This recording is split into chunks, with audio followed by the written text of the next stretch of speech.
Hello and welcome. My name is Kim Smith. Come join me in visiting the butterfly garden I designed for Willowdale Estate. Located in Topsfield within the 700-acre Bradley Palmer State Park, Willowdale is the restored arts and crafts stone manse and former estate of Bradley Palmer and is under the umbrella of the Massachusetts Historic Curatorship Program. The home was magnificently restored by the Fondetti Forsyth family and in 2007 became fully operational. Under the guidance of proprietor Briar Forsyth, catered weddings and special events are held in this stunning example of an arts and crafts home and garden. During the arts and crafts movement, an appreciation for natural landscapes and native plants blossomed amongst landscape professionals and home gardeners. In keeping with the naturalistic spirit of Willowdale, we are growing many of the native wildflowers and cottage garden plants popularized during the arts and crafts period, uniquely combining historic plantings with a modern passion for creating an entirely organic habitat garden that is welcoming to both people and pollinators. I designed the gardens to invite and support butterflies and myriad species of pollinators throughout the growing season. In early spring, the grounds are awash in native flowering trees, shrubs, and wildflowers, bloodroot, rockbell, and bunchberry, to name but a few, along with ephemeral tulips, jonquils, and forget-me-nots.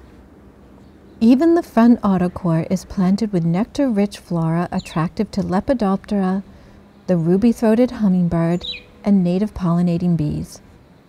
In the center of the autocourt is planted the North American native pagoda dogwood, Cornus alternifolia, with its creamy white small florets so attractive to bees and azure butterflies. By midsummer, the butterfly-attracting stalwarts are in full bloom. The stunning black swallowtail, nectarine from the butterfly bush, is generally widespread and common. You can tell she is a female because she has more blue iridescence and because the dorsal sides of her wings are punctuated with white dots, unlike the male black swallowtail, whose spots are yellow. Both male and female have the characteristic orange spot dotted with a black center on the upper surface of the hind wing. She is nectarine from the nano blue butterfly bush. Although native to China, it is a wonderful butterfly-attracting shrub and is not invasive in our region. We are looking at a hummingbird clearwing moth coming towards us, and it is often mistaken for a ruby-throated hummingbird because of its similar coloring. Clearwing moths, members of the sphinx moth family, are unusual because they fly during the day and have an unusual method of drinking nectar called swing hovering, shared only with certain bats and hummingbirds. Around to the back is the butterfly garden that surrounds the horseshoe-shaped courtyard, where all outdoor events are held. The doorway leading from the house to the courtyard is embowered with morning glories, native honeysuckle, and monarda. The great spangled fritillaria is a grand butterfly to behold, and with a wingspan of 3 inches is the largest fritillaria found in our region. The brilliant spangles on the wing undersides are comprised of special iridescent scales that catch the light, detracting predatory birds. Here you can see it is probing each floret deeply for a drink of nectar. Female great spangles deposit their eggs on nearby violet plants.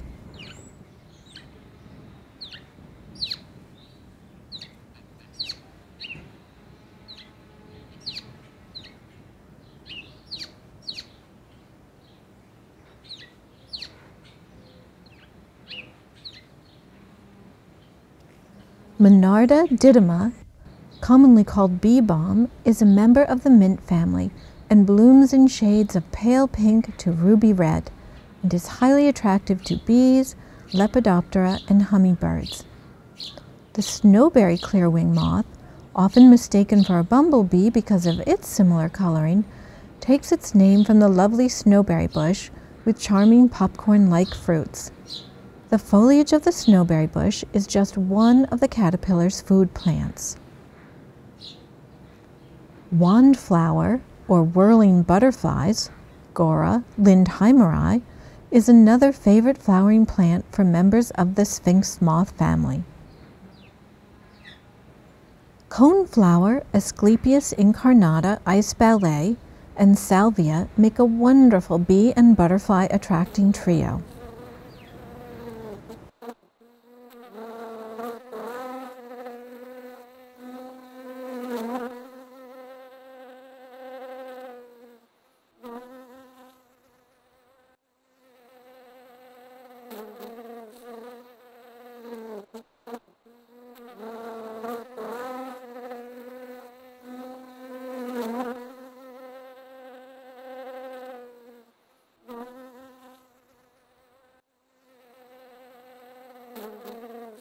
Great drifts of pure white flowering Phlox paniculata David bloom for over a month.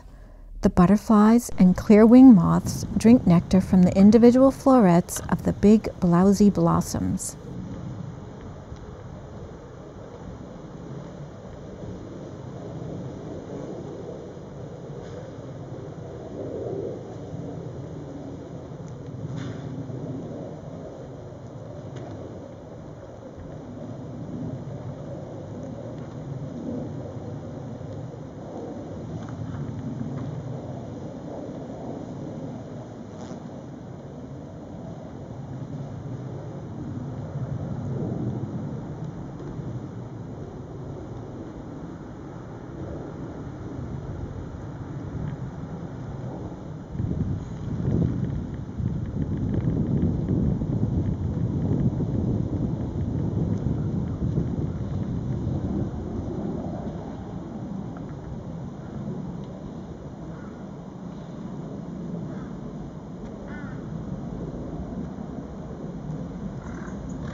Joe pieweed grows 6 to 8 feet tall.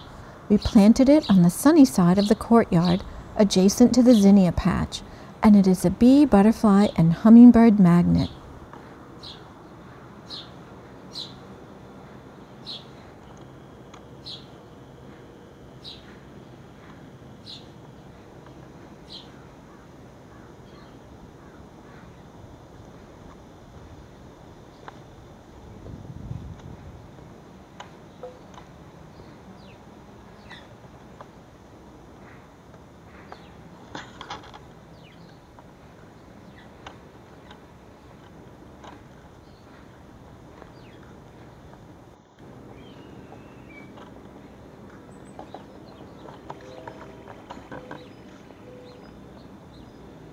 The zinnia patch at Willowdale is near and dear to everyone for its cheery array of colors and because it attracts a bevy of pollinators.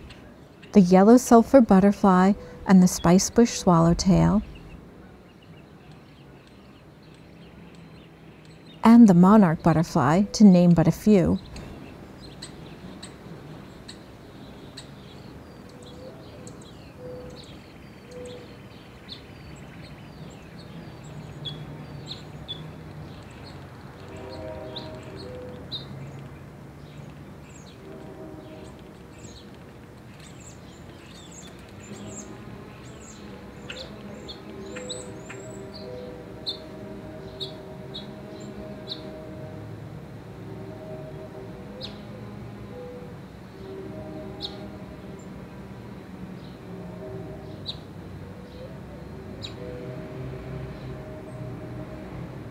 The diminutive eastern-tailed blues have a mere 1-inch wingspan. This little group dried their new wings on the pink zinnia after just having emerged from their chrysalis.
The eastern tiger swallowtail is one of our largest butterflies. Although I believe in Massachusetts, where their rangers cross, we are often seeing a hybrid of the Canadian tiger and eastern tiger swallowtails.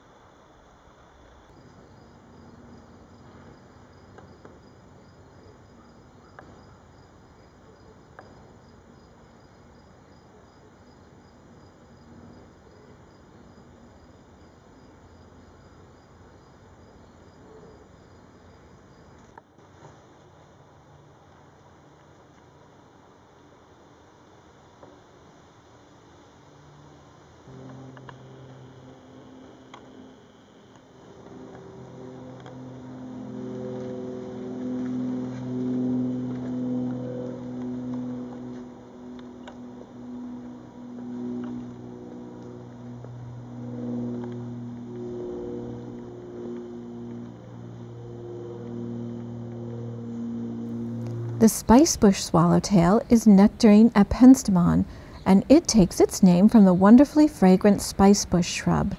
It's caterpillar's host plant. When out in the garden, the surest way to distinguish whether or not you are looking at a spicebush swallowtail, as opposed to a pipevine or a black swallowtail, is to count the large orange dots on the ventral or underside of the hind wings. The spicebush swallowtail is missing one orange spot, third in from the inner margin.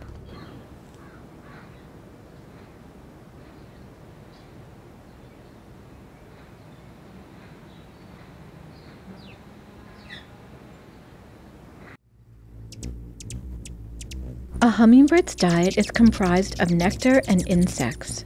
We lure them to the garden with a variety of nectar-rich flora, including several native honeysuckles. Oh, she's getting a bug. Let's go for the spider. Lonicera John Clayton has creamy yellow blossoms, and Lonicera Dropmore scarlets are carmine red on the outside and tangerine colored on the interior of the blossom. Some of the wildflowers we are growing at Willowdale were planted specifically to attract early northward migrating hummingbirds, and they are dwarf crested iris, or Iris cristata, Turk's cap lily, Lilium superbum, rhododendron ribbon candy, and honeysuckle azalea, rhododendron viscosum. A pair of cabbage white butterflies are mating in the Native American flowering dogwood, Cornus florida.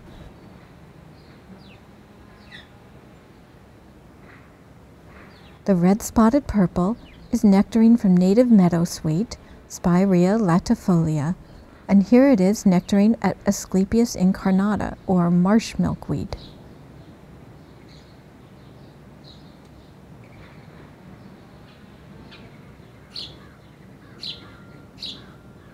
The spicebush swallowtail is drinking nectar from the rose mallow.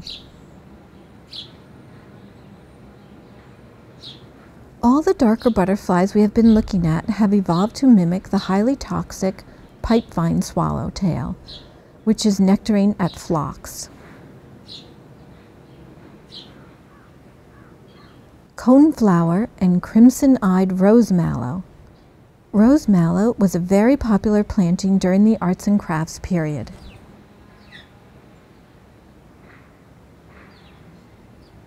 Showy goldenrod and meadow blazing star, or Liatris ligulistilis, are wonderfully attractive to monarchs.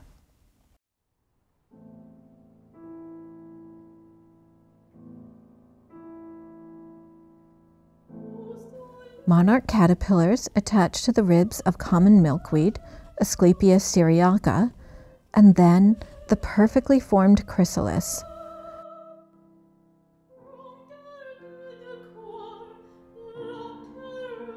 The newly emerged monarch drawing her wings on Asclepias tuberosa, or butterfly weed.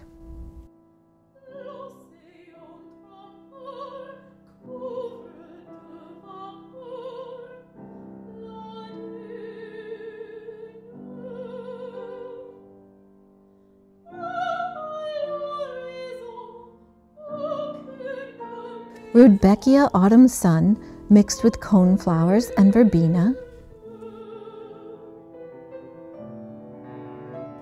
late summer in the butterfly courtyard, and the New England asters are in full bloom.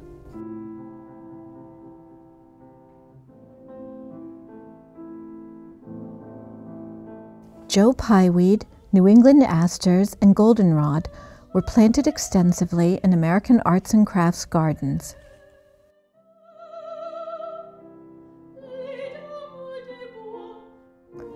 Painted lady and smooth aster, bees and swallowtails nectaring from the New York ironweed. I hope you enjoyed this window into Willowdale's welcoming haven for the pollinators. Join me again in another episode of Through the Garden Gate. Live beautifully.